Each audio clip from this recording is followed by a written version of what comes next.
शांति। मधुबन बेहद घर में आप सभी बाबा के घर पधारे हैं।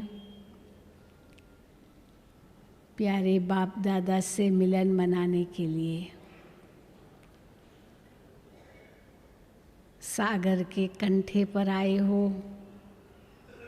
सुबह से लेकर रात्रि तक सागर ज्ञान सागर में ज्ञान स्नान कर ही रहे हो।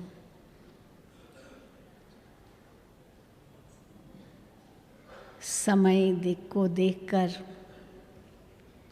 परिस्थितियों को देखकर हम सदा स्वस्थिति में कैसे रहें, उसके लिए आपको करुणा भाई ने बहुत सुंदर बातें बताई होगी। एक और बात जो अब हम आपको बताने जा रहे हैं, तो मेरा टॉपिक है सदा कंबाइंड स्वरूप की अनुभूति कैसे रहे। आज कल बाबा का वरदान था, डबल लाइट स्थिति तब रहेगी जब सदा कंबाइंड स्वरूप की अनुभूति होगी। ये कंबाइंड स्वरूप क्या है और कैसे इसको अनुभव करें ताकि डबल लाइट स्थिति हमारी बनी रहे। कंबाइंड स्वरूप अर्थात जुड़ा हुआ। एक होता है बाबा को साथी बनाना और दूसरा होता है बाबा से जुड़ जाना। एक है बाबा की कंपनी में रहना, साथी बना देना और साथ में रहना, साथ निभाना। और दूसरा होता है ऐसा जुड़ जाना जिसमें फिर अलग होने की बात ही नहीं। वास्तव में देखा जाए, कंबाइंड स्वरूप का अनुभव तो हम आत्माओं को सदा से ही है। इस सृष्टि चक्र में कंबाइंड स्वरूप की अनुभूति तो सबको है।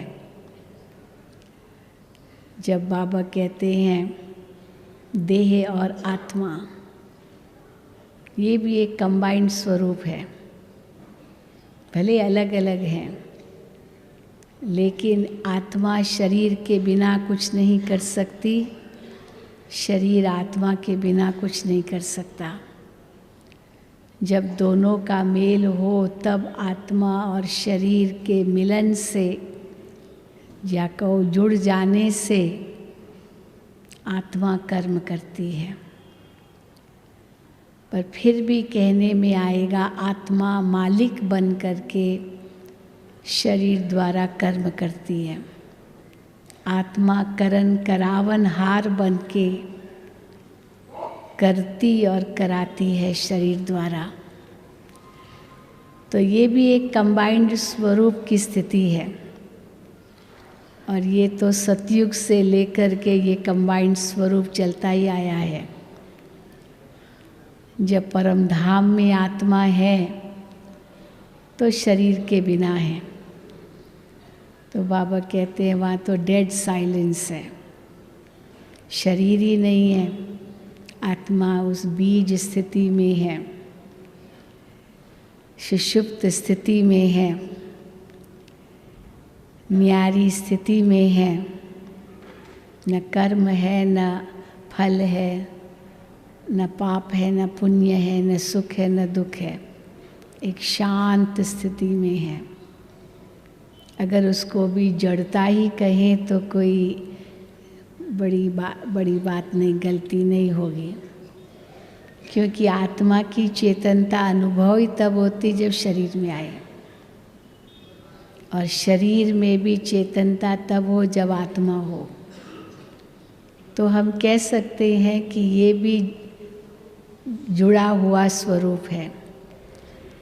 लेकिन अंतर ये है कि आत्मा मालिक बन के शरीर द्वारा कार्य करे तो यह संसार सतयुग कहलाता है, स्वर्ग कहलाता है, सुखधाम कहलाता है, शिवालय कहलाता है। परंतु समय अंतराल कैसे शरीर हावी हो जाता आत्मा पर और ये संसार नरक बन जाता है। आत्मा खुद को भूल जाती है, देह अभिमान में आ जाती है। जब वो आत्मस्थिति है तो मृत्यु भी अपने वश में है, अकाली मृत्यु नहीं होती। आत्मा स्वेच्छा से अपना देह त्याग करती है। इसीलिए बाबा कहते वो अमर लोक है। लेकिन द्वापुर में आने से क्योंकि कर्म पाप के खाते में जाते हैं तो दुख अशांति आत्मा अनुभव करते हुए बंधन में बंध जाती है शरीर के।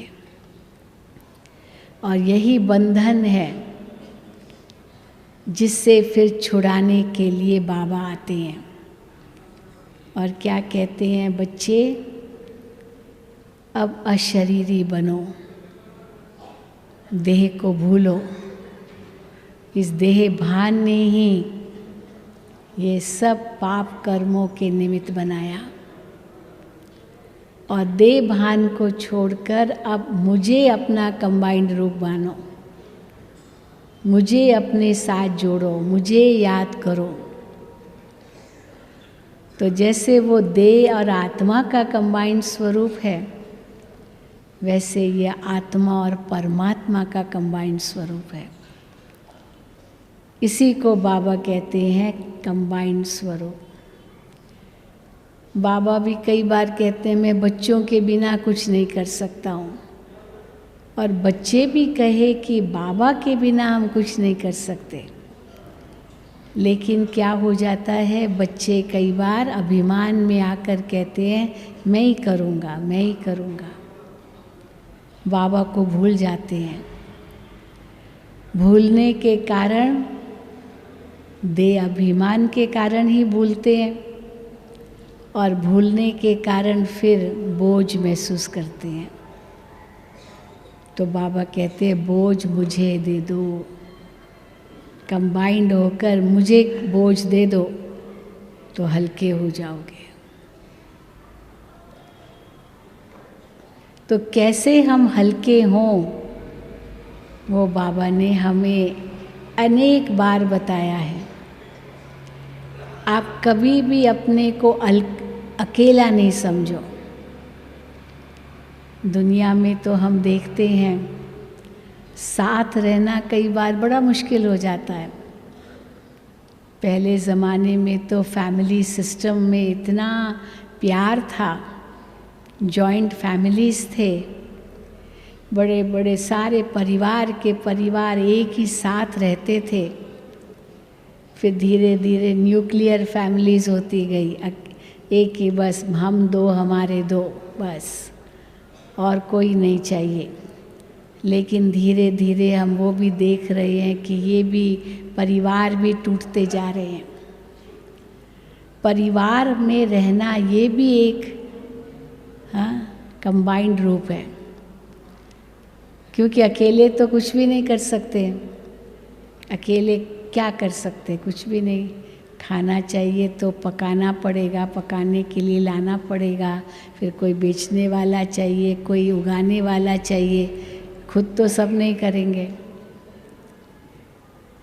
तो इसीलिए बाबा कहते हैं ये कंबाइंड स्वरूप का अनुभव तो संसार में शुरू से ही है।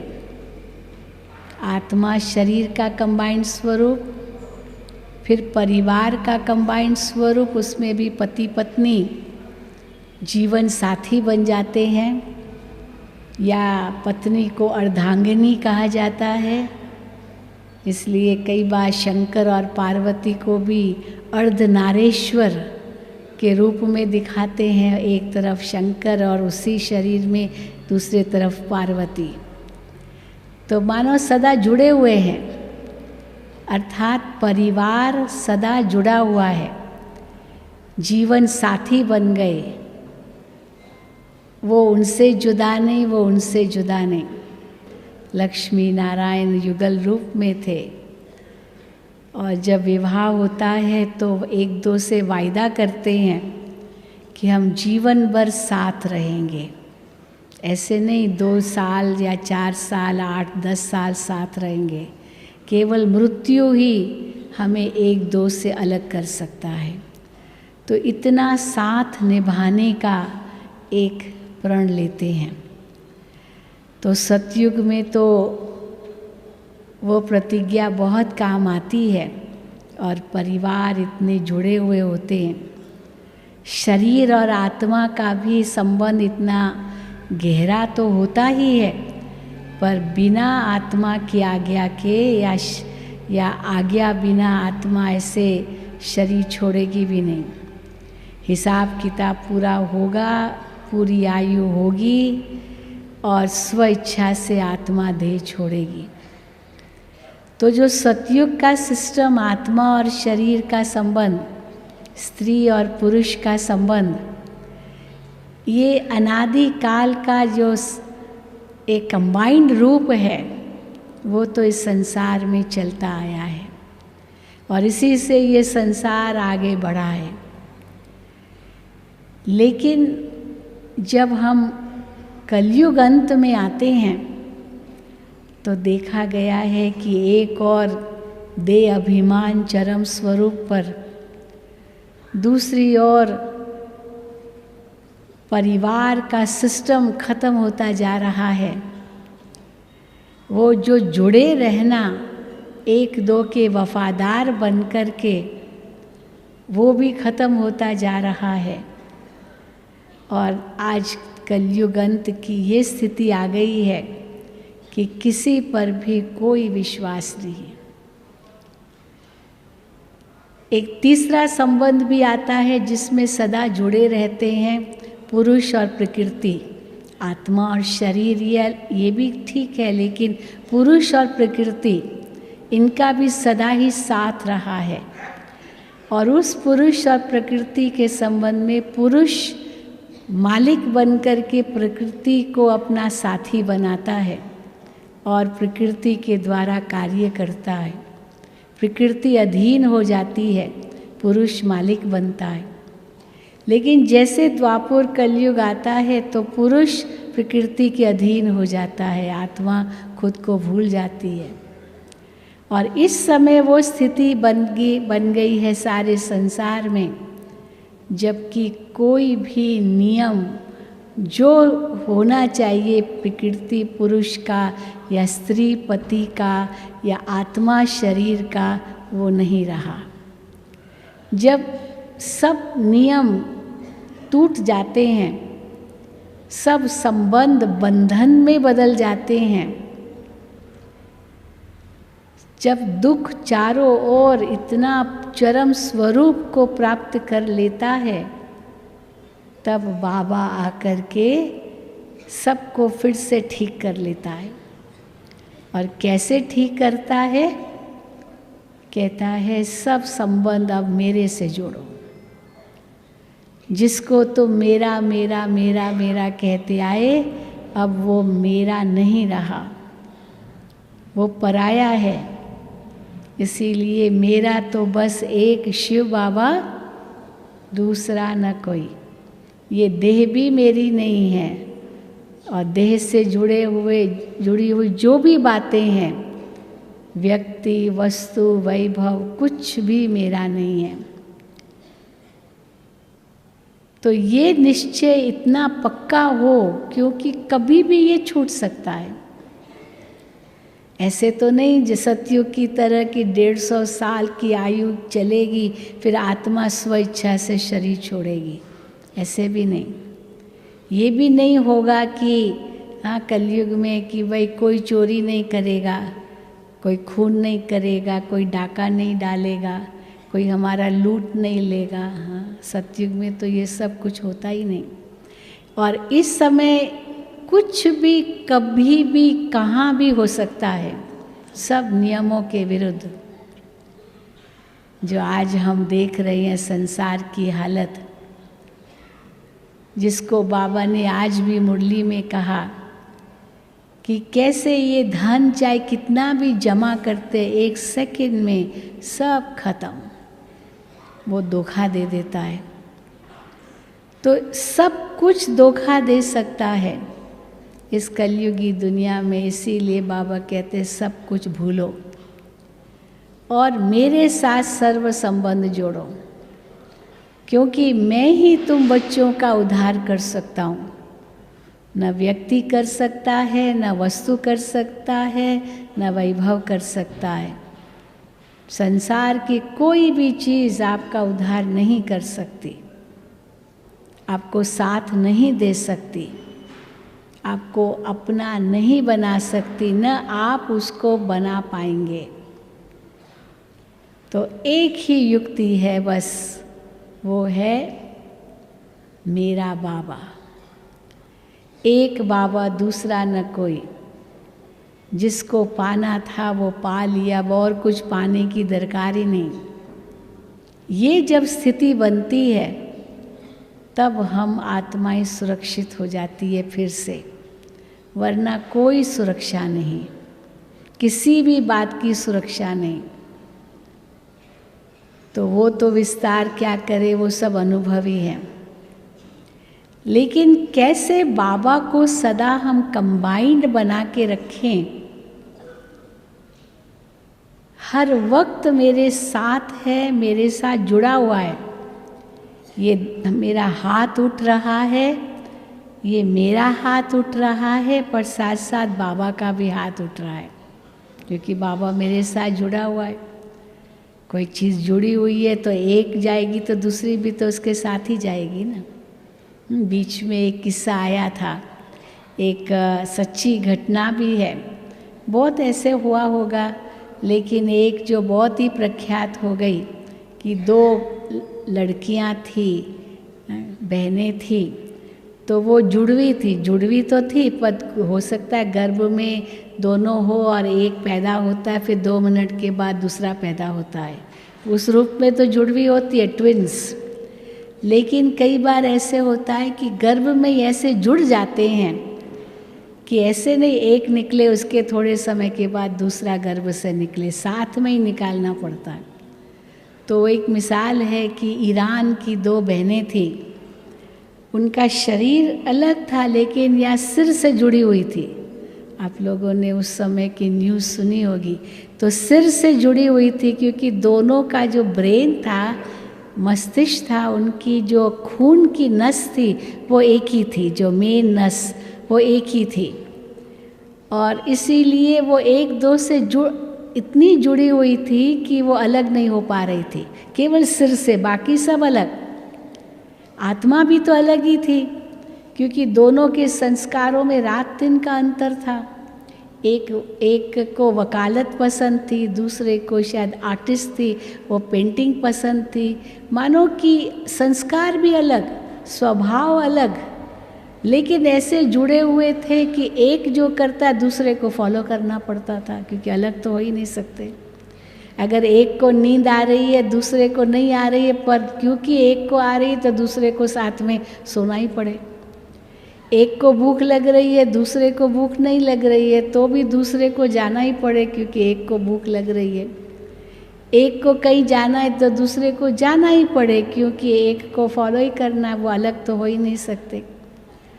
तो कैसे 25 साल तक वो ऐसे जुड़े रहे, इतने दुखी, इतने दुखी, इतने दुखी, क्योंकि उनके अपने शौक़ और दूसरे के अपने शौक़।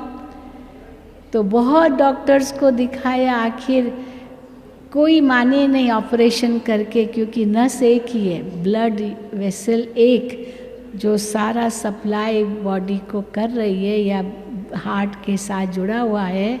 अब उसको काटेंगे तो मर सकते हैं। तो एक डॉक्टर सिंगापुर का था, उसने कहा मैं कोशिश करूँगा, बट आई कांट गारंटी कि अलग हो सके। तो गारंटी तो नहीं दिया, लिखवा लिया कि अगर मृत्यु हो गई तो हम जिम्मेदार नहीं हैं। तो उन्होंने क्या कहा, कोई बात नहीं, मरने को तैयार है, पर ऐसे जुड़े हुए रहने को तैयार नहीं है।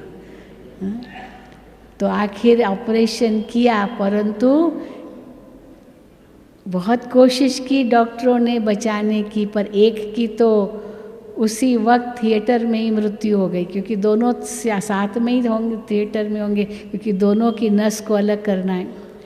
एक तो उसी समय उसकी मृत्यु हो गई और दूसरे की थोड़ी देर के बाद मृत्यु हो गई।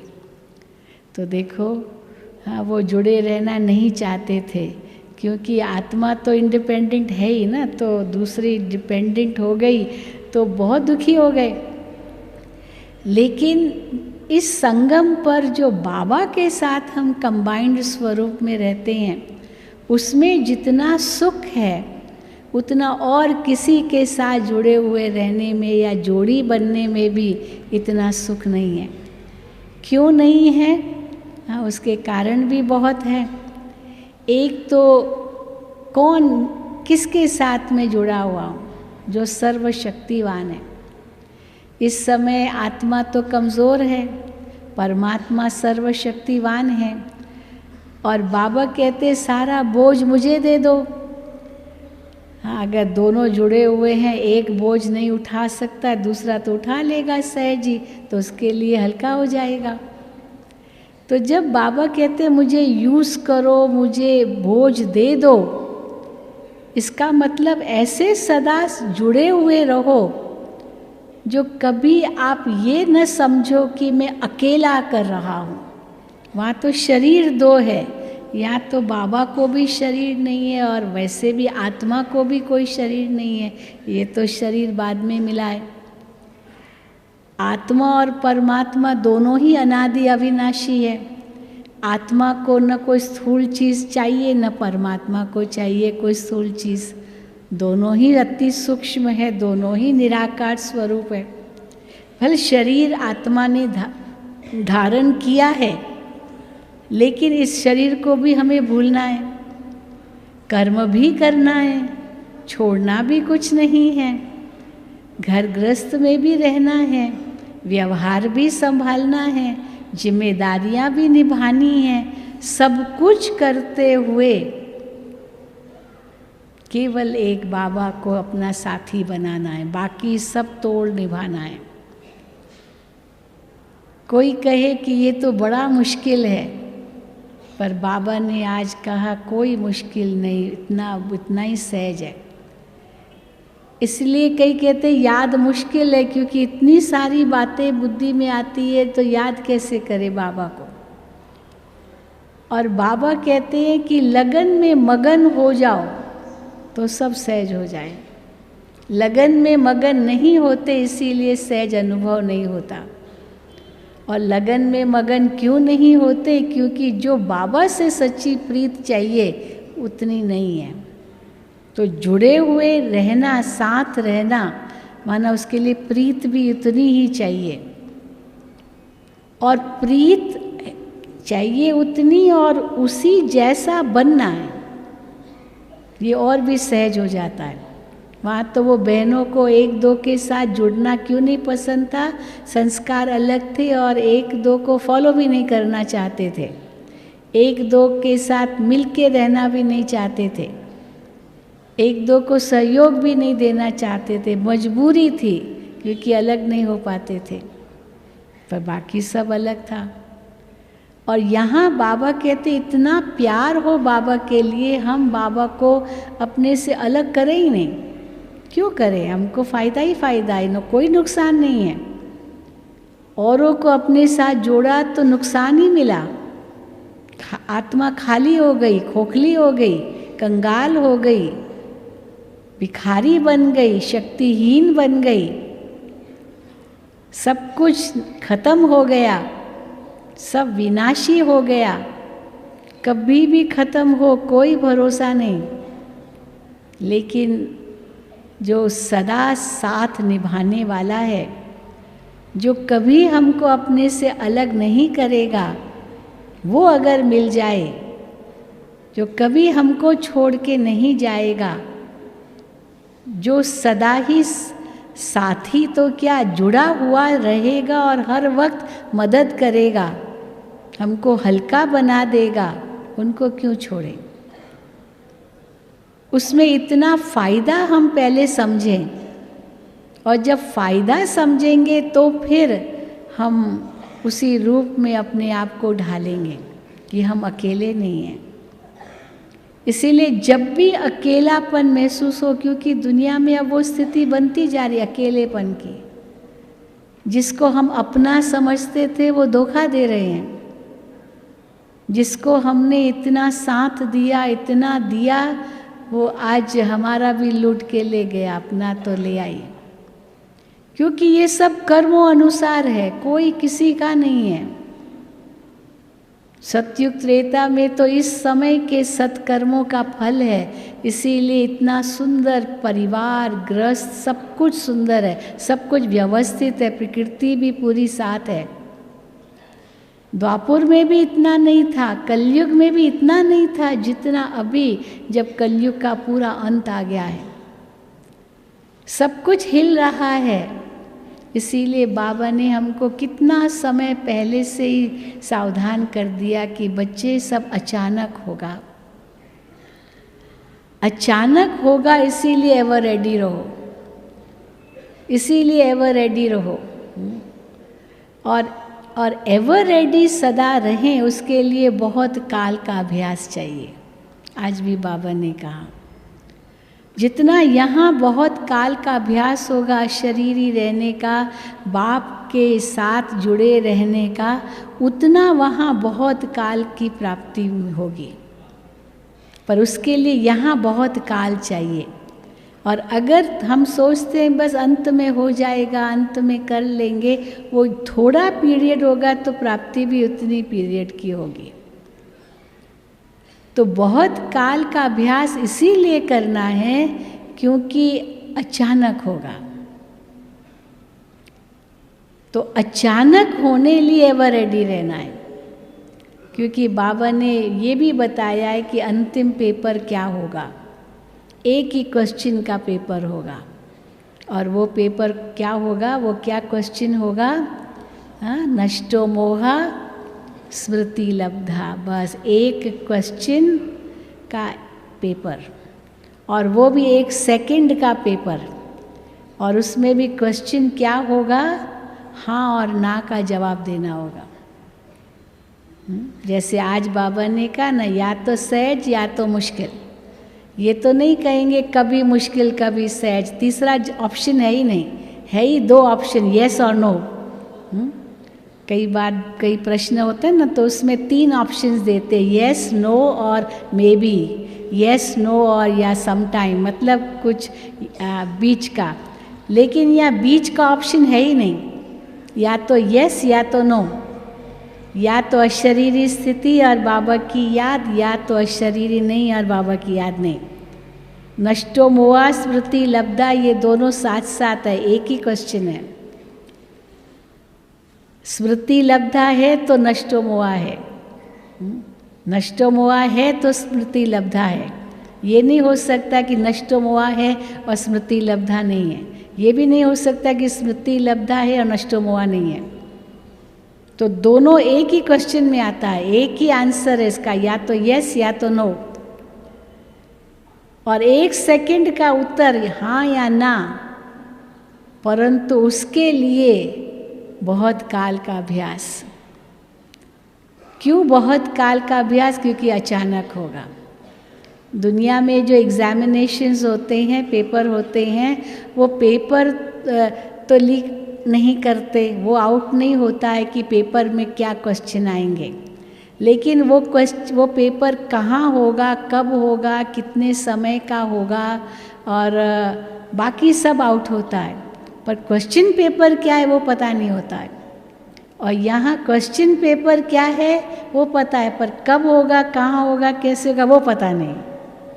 अब सहज क्या है? पास होना। किस में सहज है? क्वेश्चन पेपर पता हो या क्वेश्चन पेपर पता नहीं, समय बाकी सब पता है। है ना? किस में सहज पास हो सकते हैं? बताएंगे? कौन बताएगा? क्वेश्चन पेपर पता हो और उत्तर आपको मालूम हो और आपको वो कभी आए पता नहीं, वो सहज होगा पास होना, या बाकी सब पता है पर क्वेश्चन पेपर पता नहीं है तब पास होना सहज होगा। पर होना क्या चाहिए, ये क्वेश्चन पेपर अगर पता है और आप उसमें होशियार हो तो कभी भी आए आप तैयार हो, पर उसी में फेल होंगे। क्यों उसी में फेल हो सकते हैं? क्योंकि बहुत काल का अभ्यास नहीं है। ये प्रैक्टिकल पेपर है, ये केवल थियरी का पेपर नहीं है। थियरी तो बहुत हम सुना देंगे। आज भी बाबा ने कहा ना, संगम युग का क्या महत्व है, संगम युग की जो वैल्यू है उसको 1 घंटे में भी भाषण कर सकते हैं। तो पता तो सब कुछ है, जानते सब कुछ है, परंतु संगम का एक एक क्षण जो इतना वैल्यूएबल है उसको हम कितना निभा रहे हैं, सचमुच उसका महत्व अनुसार हम वो कार्य कर रहे हैं। अपना श्वास, संकल्प, समय, शक्ति कितना सफल कर रहे हैं। तो इसीलिए बाबा कहते हैं कि वो क्वेश्चन पेपर यही आना है और उसके लिए मेरे साथ सदा कंबाइंड रहो। कैसे रहेंगे? ये हाथ उठा, केवल मेरा हाथ नहीं उठा, बाबा का भी उठा। और बाबा कहते हजारों भुजाओं वाला मैं तेरे साथ हूँ। कई बार होता है ना, बहुत कुछ उठाना पड़ता है, अब शरीर में तो ताकत नहीं है, चलो दूसरे लोगों को कह देते उठाओ भाई मदद करो, तो मदद कर लेते। पर मान लो और कोई ना हो, हमको ही उठाना है, अब ताकत है नहीं, तो कैसे उठाएंगे? चलो बाबा, हाँ चलो बाबा, और देखो कैसे ताकत आ जाएगी। जो 2 घड़ी पहले ताकत नहीं थी वो हमने तो नहीं उठाया, जैसे बाबा ने उठा लिया। कोई ऐसी समस्या आ गई और हम सोचते कैसे होगा कैसे होगा, बस उसी समय बाबा को दे दो, बाबा ये आपको ही समस्या का हल करना है। सब कुछ अपने ऊपर मत छोड़ो कि मुझे ही करना है। अधिकतर हम क्यों कष्ट महसूस करते हैं, क्यों मुश्किलात आती है? क्योंकि हम समझते हमको ही करना है, हमको ही करना है और कोई नहीं करेगा, मैं ही कर सकता हूँ। ये भी अभिमान आ जाता है, मुझे ही करना है, मैं ही कर सकता हूँ। फिर जब उनको कहते बाबा को दो तो कहेंगे बाबा को क्यों तकलीफ़ दे, मैं कर लूँगा ना, मैं कर लूँगा ना, बाबा को क्यों तकलीफ़ दे। बाबा कहते मुझे तो कोई तकलीफ़ नहीं। कई बार हम मिसाल देते, कंपैरिजन करते, ट्रेन में हम आते हैं ना, सफ़र करते हैं, तो ट्रेन से जब उतरते हैं तो सोच इतना सामान है तो कूली करते हैं, और कूली जब करते तो कूली कहता है ठीक है मैं ले जाऊंगा, तो हम सोचते इतना कैसे ले जाए, कहता आप चिंता नहीं करो मैं सब ले लूँगा। तो एक सिर पर रखा, दूसरा सिर पर रखा, फिर कहेगा एक यहाँ दो, एक यहाँ दो। हम कहेंगे कैसे उठाएगा, लेकिन वो कहेगा मुझे बैलेंस रखना है, तो यहाँ भी चाहिए, यहाँ भी चाहिए, सिर पर भी चाहिए, और दो और दो। और हम सोचते कैसे उठाएगा, और वो तो भागता रहता उठाकर, हम तो पीछे पीछे धीरे धीरे चलेंगे। वो तो भाग रहा है उठा करके। तो कम से कम चलो बाबा को कूली शब्द तो न कहो पहले, लेकिन कम से कम हम अपना बोझ बाबा को दे दें। जो परीक्षा मेरे सामने आई, परिस्थिति आई, तो उस वो स्थिति से भी ठीक कई बार नहीं होता है।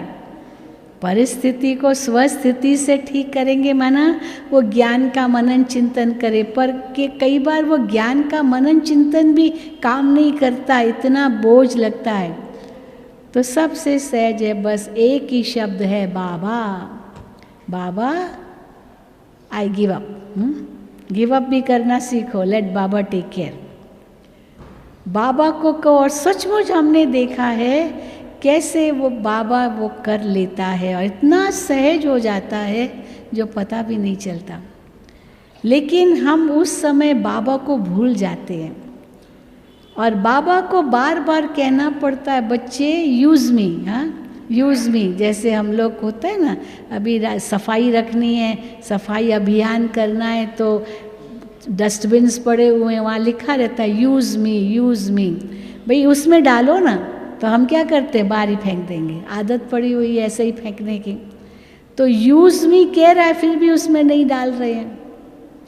वो कहता है मुझे दो, मैं आपका लूँगा, बाबा कहते हैं बोझ, पर हम नहीं दे रहे क्योंकि अटैचमेंट है, अभिमान है, मेरापन है। समझ से पता नहीं बाबा ले तो नहीं लेगा। बाबा लेगा, चलो ले भी लिया, है किसका? उसका, ये ना मेरा है क्या? जब हम आए थे तो लेके आए थे क्या? हम यही कहते हैं ना। भक्ति में भी कहते हैं ये तन मन धन सब तेरा, तेरा तुझको अर्पण क्या लागे मेरा। और अभी बाबा कहते हैं मेरा समझो ना। लेकिन हम नहीं समझते बाबा का, क्योंकि अपनी अटैचमेंट्स है, इसीलिए बोझ लगता है। इसीलिए कहा जाता है छोड़ो तो छूटो। पक्षी को पंख हैं लेकिन पकड़ी हुई है डाली, तो उड़ेगा कैसे? तो आत्मा बंधनों में बंधी हुई है, तो आत्मा उड़ेगी कैसे? इसीलिए बाबा कहते हैं हर कदम पर बाबा कहा आत्मा उड़ जाएगी, न्यारी हो जाएगी, बाबा संभाल लेगा, बाबा उसको पकड़ लेगा, बाबा उसको हल्का कर देगा। बाबा कहा, बहुत सुंदर बात बाबा ने कही। बाबा ने कहा सभी खजानों की चाबी एक ही है और वो है बाबा।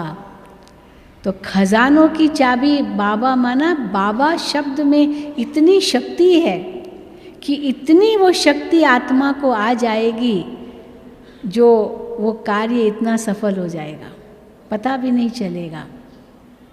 परंतु बाबा को हम अंत में याद करते हैं, यही बड़ी विडंबना है।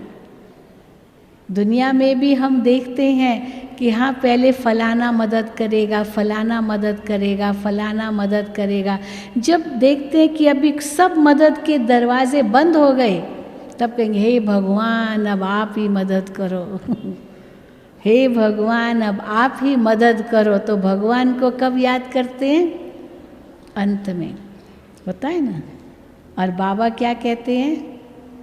ये सब जो भी सहारे आज तक समझते आए हैं, ये सब धोखा है। एक बाबा ही सच्चा सहारा, और वो क्या दिखाई नहीं देता है ना। तो इसलिए कई बार विश्वास नहीं होता है, पता नहीं कैसे होगा, बाबा कैसे करेगा। पर फिर बाबा साथ में ये भी कहते हैं हिम्मत मर्दा मदद खुदा। आप बच्चे हिम्मत रखो, आज भी बाबा ने कहा हिम्मत तो रखनी होगी। और बाबा साथ देने वाला, हजारों भुजाओं वाला साथ देने वाला है। पर कई ऐसे कमज़ोर होते हैं जो कहते हैं बाबा मदद तो करो ही, पर हिम्मत भी आप ही दो, वो भी आप ही दो, हिम्मत भी नहीं है। इतने दिल शिकस्त हो जाते हैं, इतने उदास हो जाते हैं, इतने शक्तिहीन हो जाते हैं। या तो कहेंगे मैं ही सब कुछ हूँ, या तो समझेंगे मैं तो बिल्कुल कुछ नहीं हूँ। हाँ, कई बार इतने तक हो जाता है कि ये बाबा भी नहीं कर सकेगा, ऐसे भी कह देते हैं, इतना दिल शिकस्त।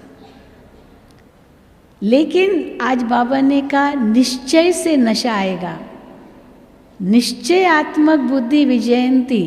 तो क्योंकि निश्चय से वो जो नशे का अनुभव होगा, वो शक्ति का अनुभव होगा, उसी से कार्य सफल होगा।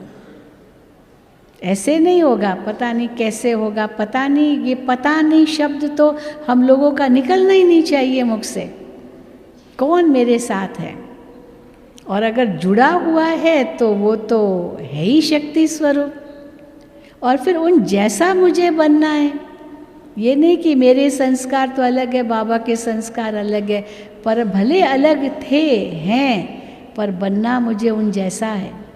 इसीलिए बाबा कई बार ये भी कहते कोई भी कार्य करो उसमें बीच में बाबा को लाओ, पर साथ साथ ये भी सोचो अगर बाबा को ये कार्य करना होता तो वो कैसे करता, ये भी सोचो। बाबा करेगा ये नहीं कि मैं निश्चिंत हो जाऊं, बाबा अगर होता तो वो कैसे करता। क्या बाबा ये करता? नहीं करता तो मुझे भी नहीं करना है। जो बाबा करेगा वही मैं करूँगा, क्योंकि बाबा से मेरा प्यार है, मुझे बाप समान बनना है। और उस रूप से अगर हम सोचते हैं तो बाबा की मदद पूरी मिलती है। और कई विघ्न ऐसे टल जाते हैं पता भी नहीं चलता। जो बाबा कहते हैं अंत के समय कैसे तुम बच्चे सुरक्षित रहेंगे, ये बहुत बड़ी बात है, ये छोटी बात नहीं है। कितने अनुभव हुए हैं जहाँ बाबा के सेंटर बच गए हैं, एकदम नेक्स्ट डोर तक बाढ़ आई लेकिन बाबा के सेंटर को कुछ भी नहीं हुआ। भूकंप आया वहाँ तक आया, बाबा के घर को कुछ नहीं हुआ। बाबा के बच्चे उस गाड़ी में बैठे थे और गाड़ी गई, उसके बाद पुल टूट गई, ट्रेन चल पड़ी और उसके बाद पुल टूटी। बाबा के बच्चे सुरक्षित, कैसे सूली से कांटा हो गया। ये तब होता है जब बाबा की पूरी याद है और बाबा मददगार, और कैसे टचिंग, बाबा की टचिंग काम करते। ये है बाबा कंबाइंड स्वरूप में। जैसे कोई व्यक्ति साथ में भी है वो बताता रहता है बाबा की टचिंग काम आई, ये कंबाइंड स्वरूप है। पर वो टचिंग तब होगी जब इतनी याद होगी कि हाँ बाबा मेरे साथ है, फलाना मेरे साथ है, फलाना मेरे साथ है, और बाबा की याद भूल गई तो टचिंग भी नहीं आएगी और बाबा की मदद भी नहीं मिलेगी। तो कंबाइंड स्वरूप माना चलो बाबा, हाँ तो कैसे करूँ ये संकल्प नहीं आएगा, या करेंगे देखेंगे। आज भी बाबा ने कहा गे गे गे गे, ये कौन कहता है, गे गे कौन कहता है पता है ना? छोटे बच्चे होते हैं ना, गे गे गे गे गे, बोलना आता नहीं है, बोल नहीं पाते, अभी बोलना सीख रहे तो गे गे गे गे करेंगे और लाड़ मुँह से निकलती रहती गे गे गे गे गे गे। तो बच्चे भी क्या करते हैं, हाँ करेंगे देखेंगे हाँ सोचेंगे, तो गे गे किया माना वहीं रह गए। करना ही है क्योंकि बाबा साथ है, हजारों भुजाओं वाला मेरे साथ है। तो देखो निश्चय बुद्धि विजयंती बन जाएंगे। तो कभी भी कोई बात आए तो क्या सोचेंगे, बाबा मेरे साथ है, बाबा के साथ जुड़ा हुआ हूँ, और एक हाथ नहीं है, ये हजारों भुजाएं ये कार्य कर रही है। कितनी बातें आती है लेकिन वो बाबा पर छोड़ो, हिम्मत रख कर के भी क्या होगा ये सोचने की ज़रूरत नहीं है। हिम्मत रखी, बाबा का साथ है, वो करेगा, सफलता देखो हुई पड़ी है। सचमुच ये अनुभव होता है। इसीलिए न घबराहट होती है, न चिंता होती है, न दुख होता है, न कोई डर होता है, क्योंकि बाबा साथ है। बस ये बातें अगर है, डर है, चिंता है, दुख है, ये माना बाबा को साथ नहीं रखा है। और आज तो बाबा ने कितना सुंदर का 3 बिंदी लगा दो, बस बात ही खत्म। जो हुआ अच्छा हुआ, जो हो रहा अच्छा, जो होगा वो भी अच्छा।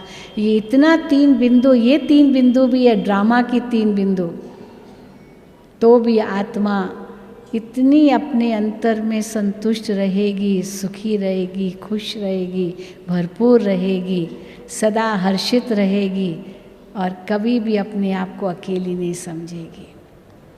तो सदा कंबाइंड हूँ बाबा के साथ, सदा विजयी हूँ, सदा शक्तिशाली हूँ, सदा बाप समान कार्य करने वाली आत्मा हूँ, बाबा के साथ हूँ, बाबा से जुड़ी हुई हूँ, एक बाबा दूसरा न कोई, इसी लक्ष्य को बुद्धि में रख कर के सदा आगे बढ़ो। ठीक है। ओम शांति, ओम शांति, ओम शांति।